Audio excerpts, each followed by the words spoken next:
श्री गोवर्धन महाराज महाराज तेरे माथे मुकुट विराज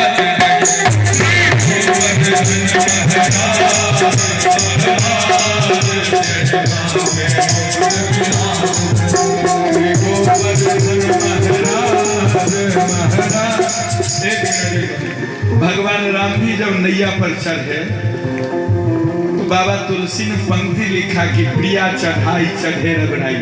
आप कृपा करके पीछे होइए, उनको आगे लीजिए। प्रिया चढ़ाई चढ़े रघुनाई, पहले माता जानकी को चढ़ाया फिर राम जी चढ़े।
एक यह जय कहने का तरीका है।